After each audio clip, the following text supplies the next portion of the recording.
$3 million की कमाई करने वाली पहली फिल्म से अपने करियर की शुरुआत करने वाले शख्स की कहानी उस नेता की भी जो कभी सीएम योगी के खिलाफ चुनाव मैदान में दहाड़ लगाया करता था। कहानी उस कलाकार की भी जिसने भोजपुरी इंडस्ट्री को एक पहचान दिलाई।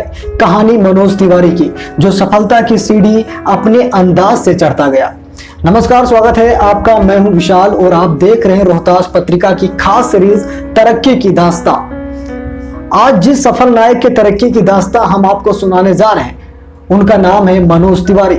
दुनिया में बहुत कम ऐसे लोग होते हैं जो जिंदगी में शून्य से शिखर तक का सफर तय करते हुए कामयाबी के सभी पहलुओं को छूते हैं और उनकी शख्सियत हमेशा के लिए लोगों के जहन में बस जाती है।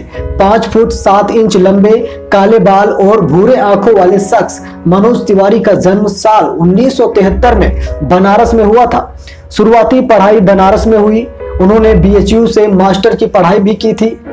कहा जाता है कि उन दिनों मनोज पढ़ाई के साथ बनारस के घाटों पर गाना गाया करते थे। सिंगिंग में मनोज की बचपन से ही खासी दिलचस्पी थी, जिसके चलते उन्होंने इसी क्षेत्र में अपना भविष्य बनाने का फैसला किया। कई सुपरहिट गाने देने के बाद मनोज की भोजपुरी फिल्म में काम करने का मौका मिला। ये बात साल 2002-2003 की है, जब भोजपुरी इंडस्ट्री की पहचान कुछ खास नहीं हुआ करती थी। फिल्म का नाम था ससुरा बड़ा पैसा वाला। मनोज ने न सिर्फ इस फिल्म में अभिनय किया बल्कि आवाज भी दी।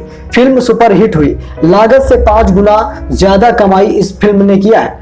BBC के एक रिपोर्ट के मुताबिक इस फिल्म को बनाने के लिए $65,000 यानी कि उस समय के करीब 31,52,000 रुपये लगे थे और इस फिल्म में $3 मिलियन यानी कि 13,95,00,000 रुपये का बिजनेस भी किया था।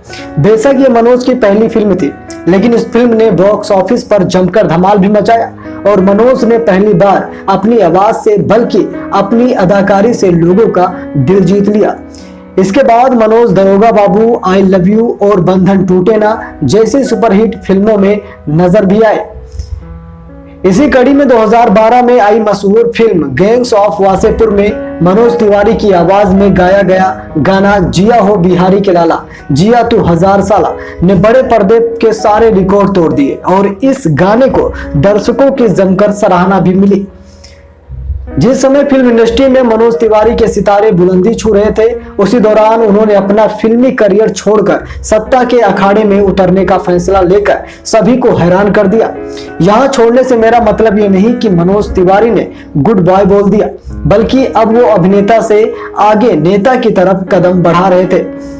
राजनीति का हिस्सा बनते हुए मनोज ने 2009 में समाजवादी पार्टी का हाथ थामा। इसी दौरान देश में 15वें लोकसभा चुनाव का शंखनाद हो चुका था, लिहाजा मनोज ने समाजवादी पार्टी का उम्मीदवार बनते हुए गोरखपुर सीट को अपना संसदीय क्षेत्र चुन लिया।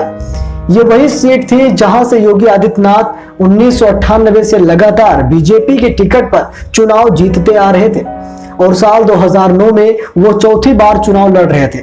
चुनाव का रिजल्ट आया। पहली फिल्म सुपरहिट देने वाले मनोज तिवारी अपना पहला चुनाव हार गए।